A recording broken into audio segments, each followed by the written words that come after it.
was an abolitionist state. So slavery was never legal here in the state of Ohio. However, we didn't have suffrage either. So freedom was illegal and slavery was illegal for black people. The Ohio River was the line. Over in Kentucky, they was slaving away. You know, a lot of the people here were Quakers and Mennonites and stuff like that. They were opposed to slavery. And this town became an abolitionist town. Some of the older houses, they say, have passages in them where slaves used to hide. So it's a big part of our local history. In fact, traditionally, this year because of COVID, it didn't happen, but traditionally on the 4th of July, we go to a place to watch fireworks called Gaunt Park.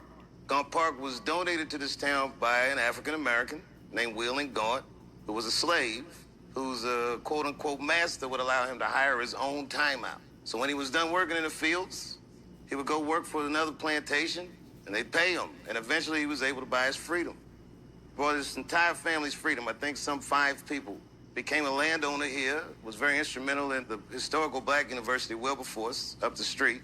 And when he died, he donated the park to the village of Yellow Springs. It's one of my favorite parts of the town. On the 4th of July, all these white folks will come from everywhere because we have the best fireworks in the region.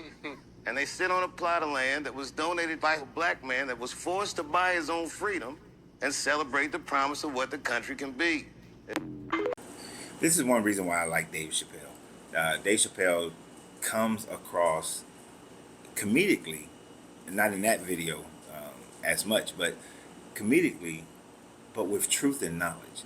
And the fact that there were just plenty of former African slaves who then made good, who then became millionaires and believed in what America could be. And that's the key thing, what America could be. America has never been a land of the free. It has never been a land of the brave. It's never been those things.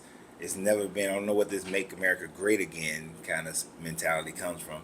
But America has been a country that has built this back on the subjugation of other people. But even those people have been able to create the image of what America should be. And it's interesting that he mentioned between Kentucky and Ohio, because when you read Uncle Tom's story, the book Uncle Tom, and most people don't even understand that Uncle Tom was the hero in the story. It is later on with blackface and the minstrel shows that they made Uncle Tom into this buffoon. But when you read the book by Harriet Beecher Stowe, you recognize that Uncle Tom is the hero. It is Sambo who is the villain, one of the villains, because the master is the ultimate villain. And the ultimate villain is the institution of slavery. But when you read Uncle Tom's Cabin, there's an interesting part about understanding the real Uncle Tom. His name was John Hanson. And in the real story, John Hanson saved money by preaching and saved money by hiring himself out.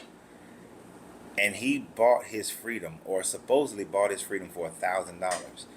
His so-called master at the time, who had fell on hard times, said that he would do the paperwork for him, but took his money, but never actually did the paperwork. And he remained a slave. And it is until that point that he then began to, and he ran away.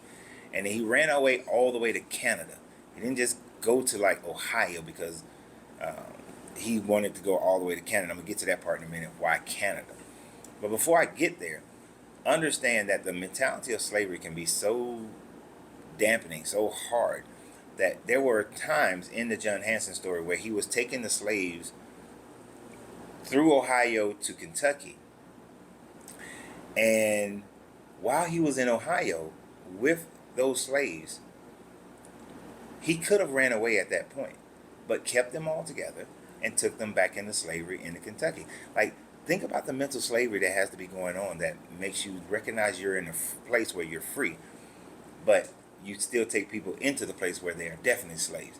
Now, they still didn't have rights, though, if they was in Ohio. And then one of those rights that they did not have, and maybe this is what played on his mind, is the fact that the slave catchers could come into Ohio, snatch you up, and take you back to Kentucky or Tennessee or wherever you originated from. So you still wasn't safe in Ohio. This is why John Hanson went all the way to Canada, because They were more stringent at the time frame on slave catchers, modern day police. I know somebody's going to say it, but even when he did that, and when he finally got to Canada, he got his family to Canada, and then he built a place for former slaves to be able to come and start a brand new life and help, thousands of people to be able to do that. And there are so many other stories of people who were former slaves and they became wealthy, or they changed the economy in some form or fashion. I did a video about Bridget Mason out in California.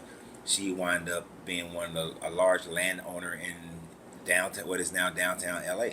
And these people's stories are amazing, and we should also always know them, always remember them.